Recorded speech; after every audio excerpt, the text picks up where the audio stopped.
Հաղորդման գործընկեր Յասաման ռեստորան։ Երբևէ մտածել եք ինչ ենք մենք ծամում, օգուտ թե վնաս առողջությանը։ Այժմ ավելի շատ օգտագործում են սինթետիկ հիմքեր, ցավոք սրտի ոչ այդքան առողջ տարբերակներ, ինչպիսիք են պոլիվինիլները, պոլիէթիլենը, այսինքն նույն բաղադրիչները, որոնք պլաստիկի արտադրության մեջ են կիրառվում։ Մաստակը կանխարգելում է կարիեսի առաջացումը, թե հակառակը նպաստում է կարիեսի առաջացմանը։ Մաստակը թե մեխանիկորեն մաքրում է բերանը, այսինքն այդ սննդանյութերը կպցնելով իրար, ոնց որ մաքրում է ատամները, ինչպես նաև ակտիվացնում է մեր թքարտադրությունը, իսկ թուքը ինքը բնականից ոնց որ մաքրում է բերանի խոռոչը։ Ծամոնը կարող է լուծողական էֆեկտ ունենալ։ Այո, շատ զարմանալի է, բայց ծամոնում պարունակվող տարբեր նյութեր, օրինակ հենց մանիտոլը, քսիլիտոլը, ասպարտամը կարող են առաջացնել տհաճ զգացողություններ ստամոքսաղեքային համակարգի հետ։ Ծամոն ծամել ուտելուց առաջ քաղցը մեղմելու միջոց որպես խորհուրդ տրվում է։ Այդ քաղցի զգացողությունը լինելու է շատ ավելի արտահայտված, շատ ավելի ուժեղ եւ նաեւ կարող է ունենալ ստամոքսի ցավեր պայմանավորված ստամոքսայութի գերարտադրությամբ։ Որն է ճիշտ մաստակը։ Դուք դիտում եք Միֆ թե իրականություն հաղորդումը, բարև ձեզ։ Ավելի քան 150 տարի առաջ ամերիկացի գործարար Թոմաս Ադամսը մեքսիկական կաուչուկից ստեղծեց ժամանակակից մաստակի առաջին խմբականակն ու դարձավ միլիոնատեր։ Իսկ մաստակը դարձավ հեղափոխական սպառման ապրանք բոլորի համար, անկախ սոցիալական դիրքից, սեռից եւ տարիքից։ Բայց երբևէ մտածել եք ինչ ենք մենք ծամում, օգուտ թե վնաս առողջությանը։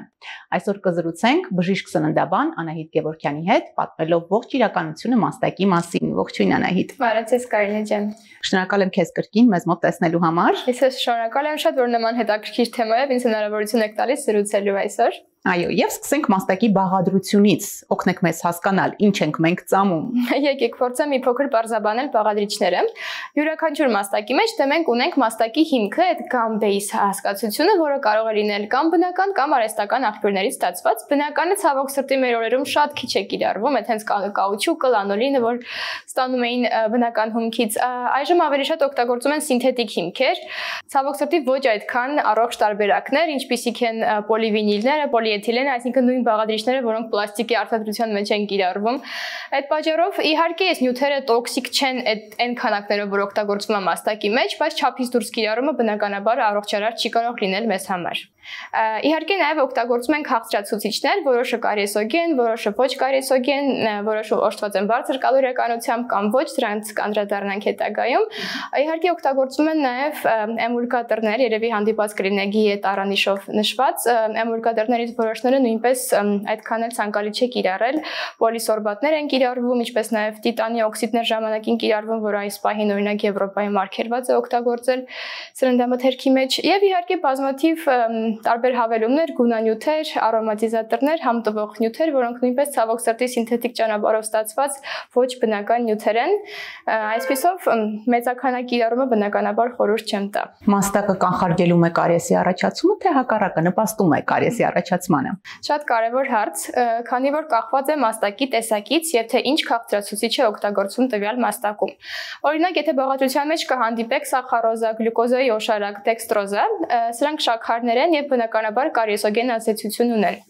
ինչպես նաև բավականին կալորիական են եւ կարող են նրան մեջ բարձրացնել գլյուկոզան։ Ունենք մեկ այլ խումբ եւս, որոնք կոչվում են շաքարային սպիրտներ, օրինակ քսիլիտոլ, մանիտոլ։ Այս խումբը արդեն կարիեսոգեն չի եւ հակառակը նպաստում է բերանի խոռոչի առողջությանը, ինչպես նաև ավելի քիչ կալորիական են, քան նախորդ նշածս նյութերը, եւ ունենք շաքարի փոխարինիչներ, ինչպիսիք են օրինակ ստիվիան, ասպարտամը, որոնք արդեն օժտված չեն կալորիականությամբ, առհասարակ գլյուկոզան նրան մեջ չեն բարձրացնում եւ ելի կարիեսոգեն չեն, այսինքն կախված է քաղցրացուցիչի տեսակից։ Հիմա հասկանանք ինչ ենք ծամում։ Որն է ծամոնի գործառույթը եւ որքանով է արդարացված։ Առաջինը առավոտյան չենք հասցրել լվանալ ատամները եւ որպես հիգիենայի միջոց օգտագործում ենք մաստակը։ Դե ինչ որ մեղմացուցիչ հանգամանք կարող է հանդիսանալ, բերանի հիգիենայի համար կարող ենք օգտագործել, սակայն պետք է նշեմ, որ ատամի խոզանակին փոխարինել ծամոնը չի կարող մաստակը, բայց ուտելուց հետո երբ որ դրսում եք, չունեք ատամները լվալու հնարավորություն, հաց ուտելուց հետո մոտ 15-20 րոպե մաստակ օգտագործելը բավականին դրական արդյունք կունենաք բերանի խոռոչի հիգիենայի կամ առողջության առումով, քանի որ մաստակը թե մեխանիկորեն մաքրում է բերանը, այսինքն այդ սննդանյութերը կպցնելով իրար, ոնց որ մաքրում է ատամները, ինչպես նաև ակտիվացնում է մեր թքարտադրությունը, իսկ թուքը ինքը բնականից ոնց որ մաքրում է բերանի խոռոչը։ Եվ թույլ չի տալիս, որպեսզի այդ վնասակար բակտերիաները սկսեն աշխատել մեր ատամների շուրջ եւ առաջացնեն կարիես։ Իսկ ծամոն ծամել ուտելուց առաջ քաղցը մեղմելու միջոց որպես խորհուրդ տրվում է։ Չէ, միանշանակ խորհուրդ չեմ տա քաղցած վիճակում ծամոն ծամել, քանի որ դատարկ ստամոքսի պայմաններում, երբ որ ծամոն ենք ծամում, մեր մոտ ստամոքսահյութի արտադրությունն է խթանվում, ինչը այդքան էլ բարենպաստ չէ դատարկ ստամոքսի դեպքում, այսինքն կարող ենք ունենալ ստամոքսի ցավեր, տհաճ զգացողություններ եւ ավելի բարդ իհարկե խնդիրներ հետագայում։ Այդպիսով քաղցը մեղմել նույնպես ծամոն ծամերով խորհուրդ չեմ տա, քանի որ միգուցե 20-30 րոպե կարողանաք մեղմել քաղցը, սակայն ժամեր անց ավելի շատ եք ուտելու, քան եթե ուտեիք ճիշտ ժամանակին, ճիշտ քանակով։ Փաստորեն միֆ է, որ կան մարդիկ ասում են, ես երբ ուզում եմ ուտել, ծամոն եմ ծամում, փորձելով խաբել ստամոքսին։ Իրականում միգուցե ինչ որ ժամանակ 1-2 ժամ, բայց հետագայում այդ քաղցի զգացողությունը լինելու է շատ ավելի արտահայտված, շատ ավելի ուժեղ եւ նաեւ կարող եք ունենալ ստամոքսի ցավեր պայմանավորված ստամոքսահյութի գերարտադրությամբ։ Շատ մարդիկ օրինակ ծխերը թողնելու համար են սկսում մաստակ օգտագործել, այսինքն զուտ ինչ որ շեղող հանգամանք ոնց որ հանդիսանա վնասակար սովորություններից։ Բայց օգնում է։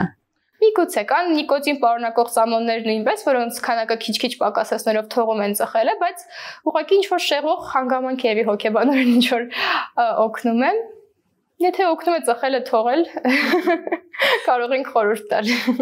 Ասում են մաստակը նպաստում է նաև հավելյալ օդի կուտակմանը որովայնում։ Ինչ խնդիրներ կարող են առաջանալ։ Միանշանակ ծամոն ծամելու ընթացքում մենք ավելի շատ օդ ենք կուր տալիս եւ բնականաբար այդ օդը աղիներում առաջացնելու է վքնածության, փքվածության զգացողություն, որը շատ տհաճ զգացողություն է, կարող է ցավերի եւ դիսկոմֆորտի պատճառ հանդիսանալ։ Իսկ ծամոնը կարող է լուծողական էֆեկտ ունենալ։ Այո, շատ զարմանալի է, բայց ծամոնում պարունակվող տարբեր նյութեր, օրինակ հենց մանիտոլը, քսիլիտոլը, ասպարտամը կարող են առաջացնել տհաճ զգացողություններ ստամոքսաղիքային համակարգի հետ եւ նույնիսկ լուծի պատճառ դառնալ։ Իհարկե պետք է մեծականակ մաստակ օգտագործել, այսինքն ջրած մարդիկ կան, որ ամբողջ օրը օգտագործում են մաստակ եւ այդ անհատների մոտ շատ հավանական է նույնիսկ լուծի առաջացումը։ Ինչու մաստակը չպետք է երկար ծամել։ Դե ծամելու ընթացքում բնականաբար բազմաթիվ մկանախմբեր են աշխատում մեր դիմային մկաններից եւ նաեւ մեր ստործնոտ քունքային հոտն է աշխատում, որին ծանրաբեռնելու ընթացքում ծանրաբեռնելու պատճառով բնականաբար բացասական հետևանքներ կարող են առաջանալ, ինչպիսիք են օրինակ գլխացավերը, մկանացավերը, դեմքի շրջանում հաճախ լարվածության գլխացավ նույնիսկ կարող է առաջանալ մաստակը երկար ծամելու հետևանքով, ոչ միայն մկանների ծանրաբեռնվածության պատճառով, այլ նաև մաստակում պարունակվող մի քանի նյութերի, ինչպիսիք են օրինակ ասպարտամը, այդ նյութերը կարող են առաջացնել նյարդային լարվածություն, գլխացավեր։ Դրա համար էլ հենց նշեցինք, որ խորհուրդ է տրվում մաքսիմում 15-ից 20 րոպե մաստակ օգտագործել։ Ծամոնը վնասում է պլոմբած ատամներին։ Սա միֆ չէ։ Եվս մեկ բացասական ազդեցություն մաստակի, քանի որ եթե պլոմբները անլիարժեք են արված կամ արդեն հնացել են, կամ պլոմբի տեսակներ, որոնք օրինակ սնդիկ են պարունակում եւ ծամոնը երկար ծամելու ընթացքում այդ նյութերը կարող են մաքրվել, լվացվել, դուրս բերվել պլոմբանյութից եւ բնականաբար կունենանք խնդիրներ պլոմբված ատամների հետ նույնպես, բայց էլի մեդալի երկու կողմերը ճիշտ մաստակ օգտագործելը արդեն կարող է կանխարգելել կարիեսի եւ հետագայում պլոմբների առաջացման կարիքը արդեն հավանականությունը։ Որն է ճիշտ մաստակը։ Ճիշտ մաստակ ասելով առաջին հերթին ես անձամբ ուշադրություն եմ դարձնում քաղցրացուցիչին, այսինքն նշեցի, որ ցանկալի է օգտագործել ոչ կարիեսոգեն քաղցրացուցիչներ, ինչպիսիք են օրինակ քսիլիտոլը, մանիտոլը, ստիվիայով կարող է քաղցրեցված լինել ծամոնը, էլի շատ լավ քաղցրացուցիչ։ Ասպարտամը նույնպես կարիեսոգեն չէ, սակայն ասպարտամի մասին էլ այլ ինֆորմացիա է հասանելի, որ միգուցե ունի քաղցկեղածին ազդեցություն եւ տհաճ աղեստամոքսային երևույթներ կարող է առաջացնել։ Նշեցինք, որ մաստակը այո օգնում է թարմացնել շնչառությունը եւ հատկապես դեռահասները շատ են օգտագործում ծխախոտի ալկոհոլի հոտը քողարկելու համար ինչ վտանգներ կարող են լինել։ Դե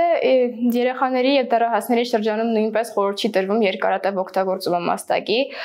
քանի որ նորից կարող է գլխացավերի պատճառ հանդիսանալ, տհաճ ստամոքսաղիքային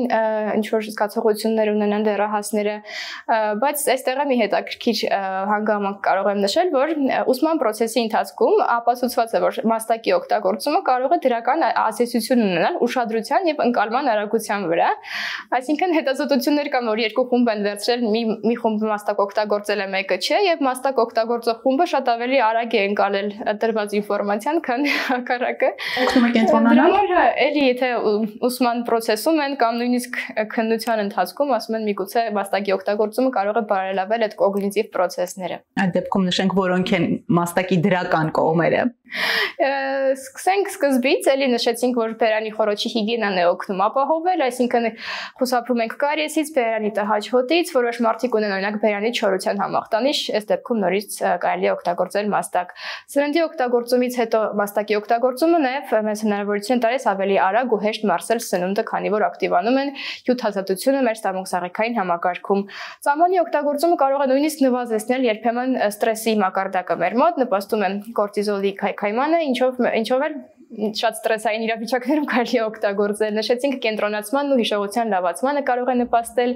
կարող է օգնել միջին ականջի խնդիրների դեպքում, որ երկար ճանապարհ ենք գնում կամ ինքնաթիռի մեջ ականջի ցավ է առաջանում, կարելի է այդ ժամանակ օգտագործել մաստակ։ Շնորհակալություն Անահիտ հետաքրքիր զրույցի համար։ Ձեզ եմ շատ շնորհակալ Կարինե ջան, այսպեսի հետաքրքիր թեմա ընտրելու համար։ Այսպեսով մենք կշեռքի նժարներին դրեցինք մաստակի դրական ու բացասական կողմերը, իսկ ընտրությունը ձերն է։ Տիրապետեք ինֆորմացիա ուժին եւ կատարեք գիտակցված ընտրություն։ Շնորհակալություն նաեւ Յասաման ռեստորանին ընկերական համեղ հանդիպումների ջերմ հիշողությունների հավաքատեղի Համեցեք Յասաման։ Մինչ հանդիպում։